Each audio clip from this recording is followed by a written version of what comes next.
Hi dear friends, welcome to our channel. Chapter number 2 का आज last lecture हम करेंगे, ठीक है। और वो रहेगा हमारा ऑब्जेक्टिव टाइप क्वेश्चन। तो शुरू करते हैं। Rewrite the statements by choosing appropriate options given below. Now यहाँ पे अभी सबसे फर्स्ट है हमारा dash refers to the means through which goods are moved to place of production, moved from place of production to place of consumption। Option है हमारे distribution channel, promotion, pricing या marketing. तो अभी गुड्स मूव होने वाला है from production to consumption, तो वो होगा through distribution channel. Next one is dash distribution channel is preferred when customers are large in number and located in several countries। बहुत सारे कस्टमर्स है तो हम कौन सा चैनल लेंगे? ऑप्शन है डायरेक्ट, इनडायरेक्ट, हॉरिजॉन्टल या फिर लॉन्गिट्यूडनल। तो अभी यहाँ पे हम सिलेक्ट करेंगे इनडायरेक्ट डिस्ट्रीब्यूशन चैनल, ठीक है। डायरेक्ट में नहीं जाएंगे क्योंकि बहुत सारे कस्टमर्स है।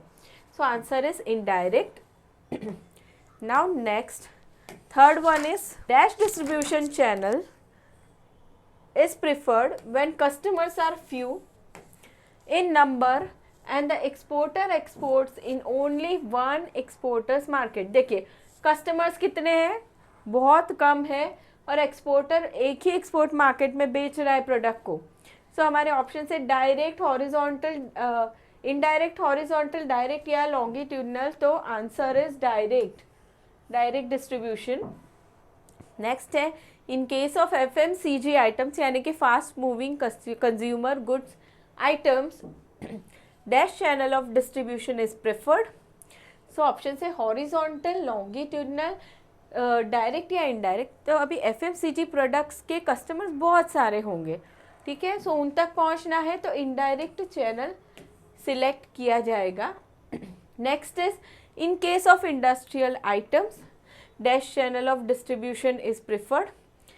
ऑप्शंस डायरेक्ट, इनडायरेक्ट, हॉरिजॉन्टल या longitudinal. So answer is indirect channel होगा। Now next is when a firm wants to maintain close contact with its ultimate customers dash is preferred distribution channel. Indirect, horizontal, direct या longitudinal. तो अभी यहाँ पे answer होगा direct, ठीक है, क्योंकि कस्टमर्स के साथ एक्सपोर्टर को अच्छा कांटेक्ट बनाए रखना है तो डायरेक्ट डिस्ट्रीब्यूशन में जाना होगा। Next seventh is in dash exporting the exporters are undertaking directly by exports are undertaking directly by the manufacturer. Manufacturer खुद ही एक्सपोर्ट कर रहा है डायरेक्टली। कहाँ पे होगा? डायरेक्ट, इनडायरेक्ट, हॉरिजॉन्टल या लॉन्गिट्यूडनल। तो अभी यहाँ पे answer is option A, direct. Next is under dash exporting the exporter can have a direct control over export marketing. Exporter का कंट्रोल होगा सीधे सीधा मार्केट में। सो वो कहाँ पे होगा? ऑप्शन है लॉन्गिट्यूडनल, हॉरिजॉन्टल, इनडायरेक्ट या डायरेक्ट। तो answer is direct, option D. वहाँ पे ही डायरेक्ट कंट्रोल होगा एक्सपोर्टर का।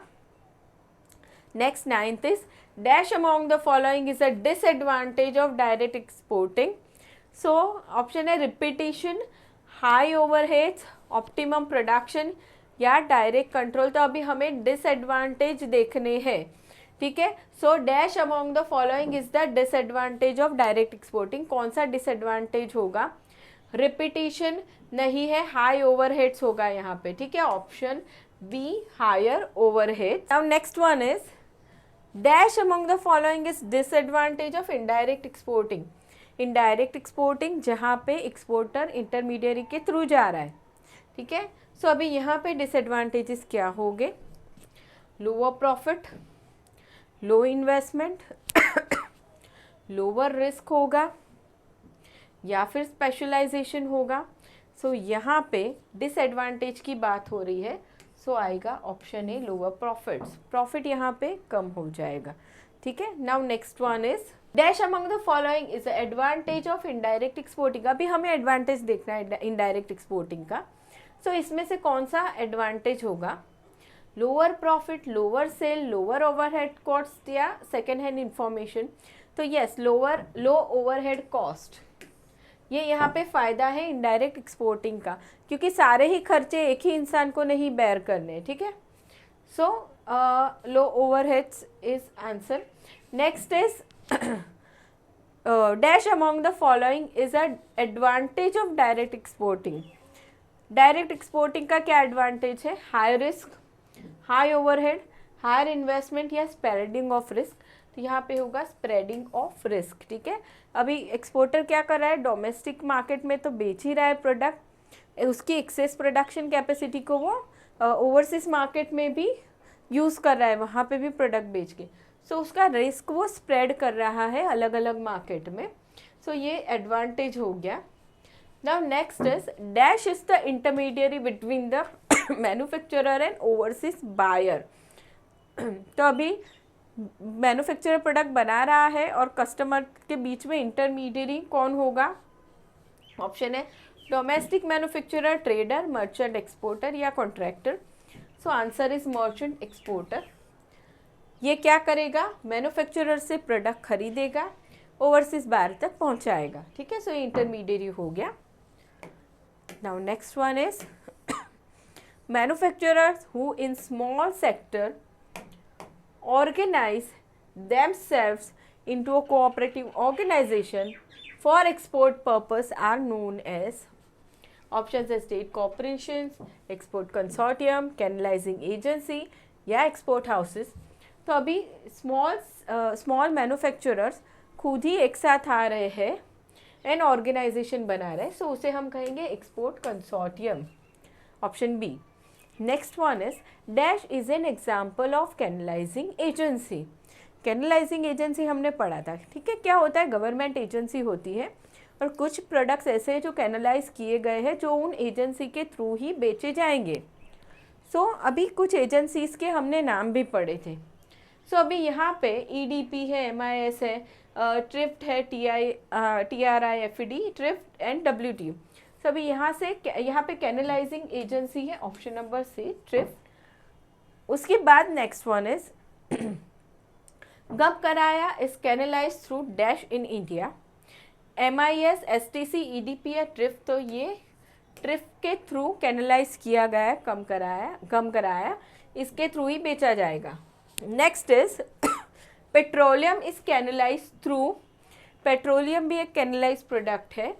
सो अभी यहाँ पे IOC, ठीक है, NAFED, ट्रिफ्ट है, मिटको है। सो अभी ये कैनलाइज किया गया है IOC के through.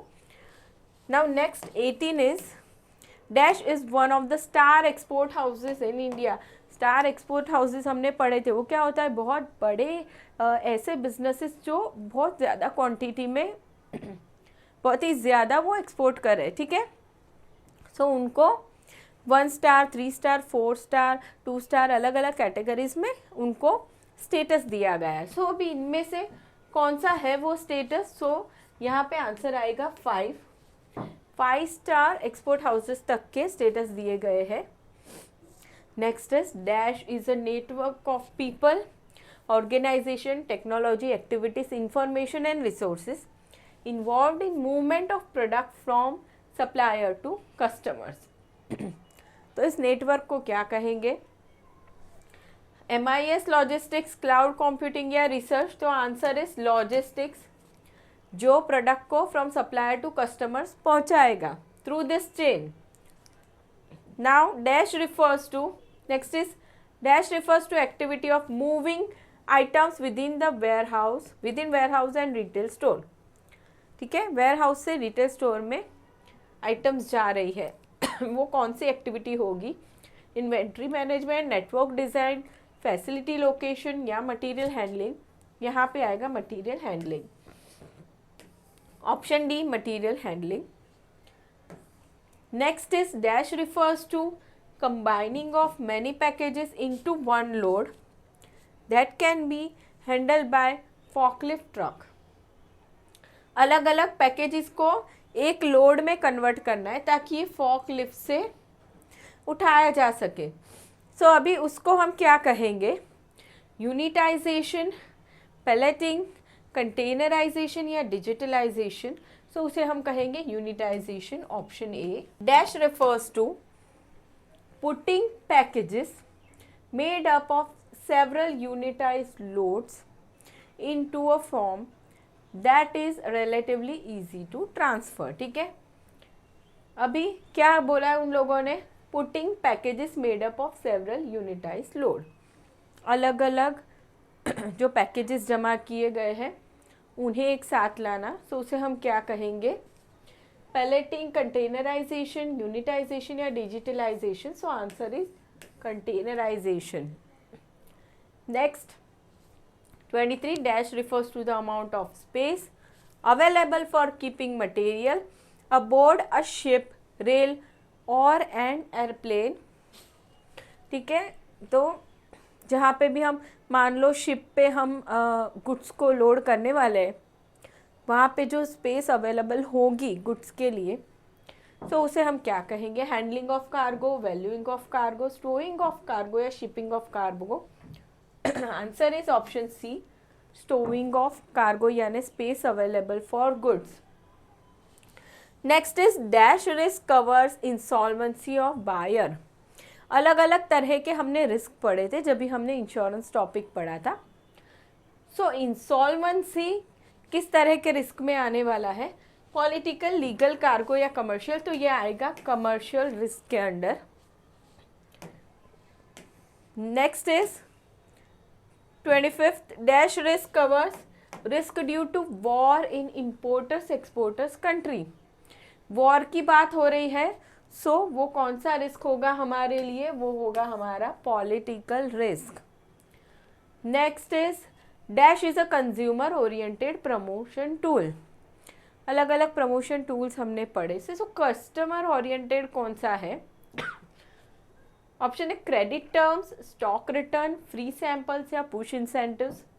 Answer is full free samples. ठीक है, फ्री सैंपल्स हम कस्टमर्स को देते हैं ताकि वो प्रोडक्ट यूज़ करें, उन्हें अच्छा लगे तो वो हमारे यहाँ से प्रोडक्ट खरीदे। ये सारे चीज़ें कस्टमर के लिए नहीं है।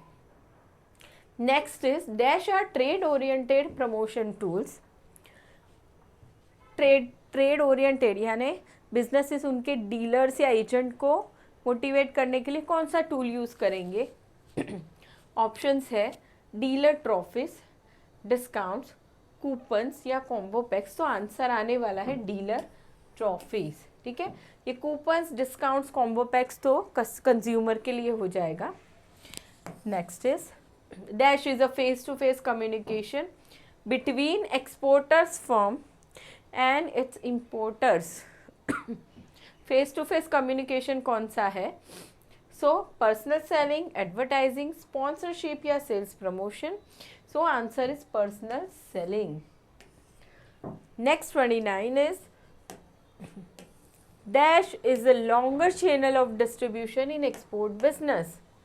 Direct, indirect, latitudinal या longitudinal। तो longer channel of distribution कौन सा होगा, indirect, क्योंकि काफ़ी सारे intermediaries involve होते हैं वहाँ पे। 30 next dash helps to distribute export goods only through government agencies। ये हमने पढ़ा था, कुछ प्रोडक्ट्स ऐसे हैं सिर्फ गवर्नमेंट एजेंसीज के थ्रू ही जाएंगे, तो उसे हम क्या कहेंगे, canalised agencies. Next 31 is dash distribution channel reduces per unit cost of product in export business. Option से डायरेक्ट, इनडायरेक्ट, वेरियस डिस्ट्रीब्यूशन या binomial distribution. So answer is direct distribution reduces per unit cost. क्यों, क्योंकि वहाँ पे intermediate ज़्यादा नहीं है तो प्रोडक्ट की कॉस्ट बढ़ेगी नहीं ज़्यादा, तो पर यूनिट कॉस्ट कम होगी कस्टमर्स के लिए। यहाँ पे ज़्यादा इंटरमीडिएट इन्वॉल्व है, सो कॉस्ट भी बढ़ती जाएगी फाइनल प्रोडक्ट के प्राइसिंग के लिए एंड पर यूनिट कॉस्ट बढ़ेगी। Next is logistics in export marketing does not cover dash aspect, packaging, warehousing, material handling या एडवर्टाइजिंग। सो यहाँ पे आएगा एडवर्टाइजिंग। एडवर्टाइजिंग प्रमोशन मिक्स में आता है, ठीक है, लॉजिस्टिक्स में नहीं आता। Next 33 dash helps to coordinate moving of resources with the help of people, equipment and technology. Option है logistics, human resource management, marketing या research. So answer is logistics. Next is dash covers financial risk in export business. Financial risk कहाँ पे cover होगा, वो होगा insurance में. Option A. ठीक है, कम्युनिकेशन ट्रांसपोर्ट वेयर हाउसिंग में नहीं होगा. Next is dash is the most convenient and cost effective mode of transport in export business. ये अलग अलग मोड्स है, रोडवेज, रेलवेज, सीवेज, एयरवेज, लेकिन सबसे कन्वीनियंट, सबसे ज़्यादा यूज़ किया जाता है वो है सीवेज, वाटरवेज. ठीक है, so option C. Next is dash is not an element of promotion. Publicity, sales promotion, sponsorship या product. So product is not element of promotion. Next is dash is a sales promotion tool. Discount, premium price, perceived product या sponsorship. So perceived product is a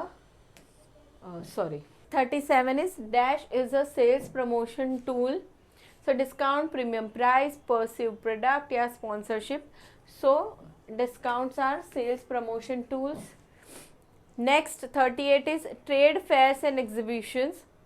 Helps the exporter in buying import product, promoting export product, exploring new market, developing new product. ठीक है, सो ये trade fairs and exhibition किस चीज़ में help करेंगे, promoting export products. Personal selling is also known as salesmanship, sponsorship, sales promotion या public relation. So personal selling को हम क्या कहेंगे, सेल्समैनशिप कहेंगे. ठीक है, option A. Next 40 is dash is a paid form of non personal presentation of export goods by exporter. So अभी option है पैकेजिंग, पब्लिसिटी, एडवर्टाइजिंग या सेल्स प्रमोशन. देखिए, dash is a paid form of non personal presentation. Non personal presentation तुम कर रहे हो of export goods by exporter. So अभी यहाँ पे आने वाला है advertising.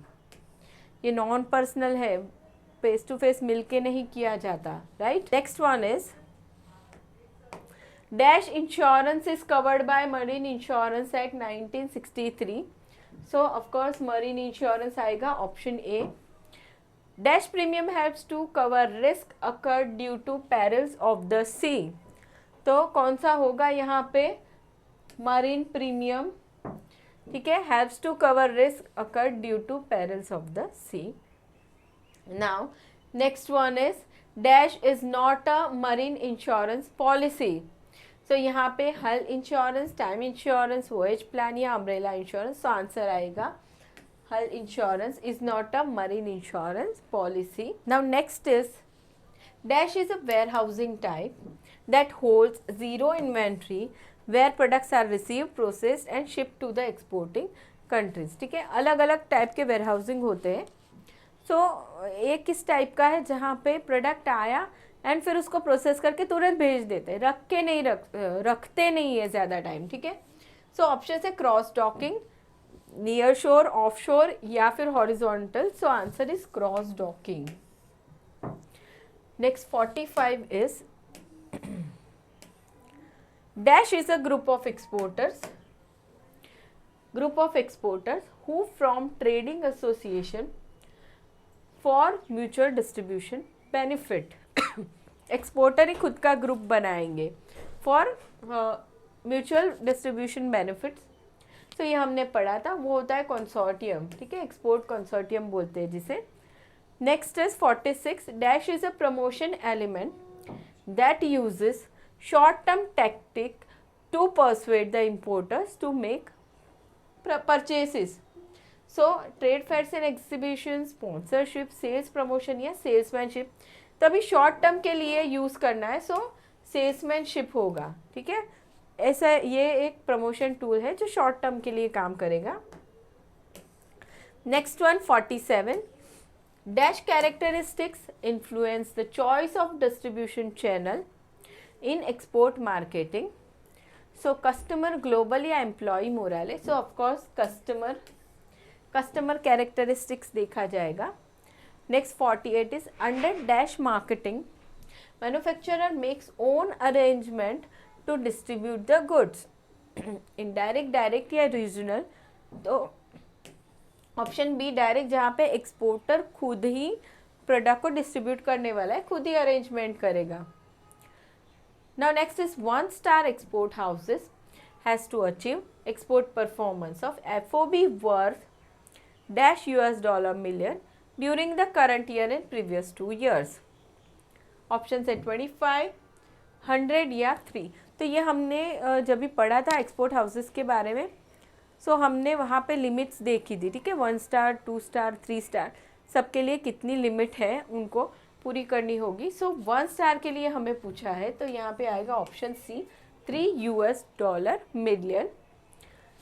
Next 50 is dash refers to quality of service which a firm provides to its customer. Customer order processing, customer service standard या कस्टमर फीडबैक. तो क्वालिटी ऑफ सर्विस की बात आ रही है, तो आएगा option B, customer service standards.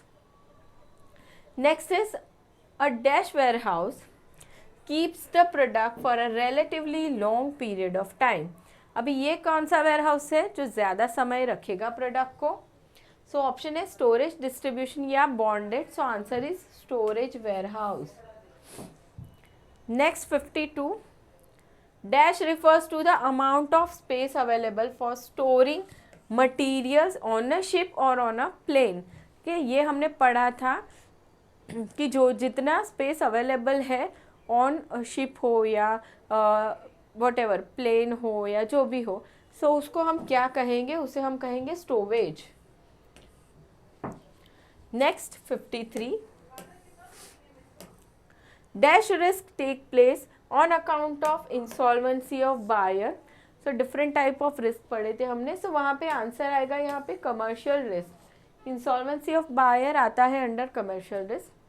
Dash is an example of consumer oriented sales promotion technique, free sample, straight discount या परफॉर्मेंस इंसेंटिव्स. तो कस्टमर की बात हो रही है, तो option A, free sample. Next is participation in dash helps in demonstrating the product to the prospective customers. Sports event, trade fairs या dramas, तो कहाँ पे हम प्रोडक्ट का डेमोन्स्ट्रेशन बताएंगे कस्टमर्स को? In trade fairs. Option B. Next 56, dash helps in obtaining leads of prospective buyers. So option से advertising, publicity या पर्सनल सेलिंग, यानी कि हमें इन तीनों में से हमें कहाँ जानने मिलेगा कि बायर इंटरेस्टेड है हमारे प्रोडक्ट को ख़रीदने में, कि भाई ये प्रोस्पेक्टिव बायर है, फ्यूचर में प्रोडक्ट खरीद सकता है. सो वो हमें पता चलेगा in personal selling. Option C. ठीक है, नाउ अभी नेक्स्ट हम देखने वाले state whether the following statements are true और फॉल्स. सो यहाँ पे सबसे पहला है, product characteristics do not influence the choice of distribution channel in export marketing. So ये statement false है. प्रोडक्ट कैसा है वो बहुत इन्फ्लुएंस करेगा चॉइस ऑफ डिस्ट्रीब्यूशन चैनल. ठीक है, FMCG प्रोडक्ट है तो फिर एक्सपोर्टर इनडायरेक्ट डिस्ट्रीब्यूशन प्रेफर करेगा. ठीक है, अगर कोई इंडस्ट्रियल या कोई ऐसा गुड्स है जहाँ पे खुद ही कस्टमर को बेचना है प्रोडक्ट, सो वो डायरेक्ट में जाएगा. Next is generally the direct exporting does not generate reputation to the exporter in the domestic market and export market. ये फॉल्स है स्टेटमेंट. अगर डायरेक्ट एक्सपोर्टिंग कर रहा है एक्सपोर्टर, सो उसका ही नाम होगा मार्केट में. ठीक है, क्योंकि बीच में इंटरमीडिएट्स इन्वॉल्व नहीं है, सो उसकी रेपुटेशन बढ़ेगी. Next is indirect exporter has to bear more risk as compare to direct exporter. So ये स्टेटमेंट भी फॉल्स है. इनडायरेक्ट एक्सपोर्टिंग में क्या होता है, रिस्क कम हो जाता है. ठीक है, डायरेक्ट एक्सपोर्टिंग में सारा रिस्क एक्सपोर्टर को ही बेयर करना है, सारी चीज़ों का, सारा ही प्रोडक्शन भी उसे करना है, मार्केटिंग भी उसे करना है। इनडायरेक्ट में क्या होगा, सिर्फ उसे प्रोडक्शन करना है, मार्केटिंग नहीं करना है, सो रिस्क कम हो जाता है। सो ये स्टेटमेंट फॉल्स है। 5 star export houses has to achieve FOB export performance of $500 million during the current year and previous 2 years, तो ये स्टेटमेंट्स भी फॉल्स है, ठीक है। Now next is the status holder get less privileges and facilities as compare to pure manufacturer exporter, this statement is also false. Status holders क्या है, उन्होंने बहुत सारा एक्सपोर्ट किया है, बहुत कर रहे हैं वो लोग, सो इसीलिए उनको स्टेटस दिया गया है। सो अभी ये स्टेटस देने के बाद गवर्नमेंट उनको एक्स्ट्रा फैसिलिटीज़ देती है, प्रिविलेजेस देती है, ठीक है, कम नहीं करती है। So this statement is false. A distribution, next is a distribution warehouse is used to store goods for a fairly long period of time, ये गलत है। स्टोरेज वेयरहाउस है वो यूज़ होता है ज़्यादा टाइम गुड्स को रखने के लिए, ठीक है। डिस्ट्रीब्यूशन में ऐसे प्रोडक्ट होंगे जो फटाफट से बिक जाने वाले। So this statement is false. Now next, 7th is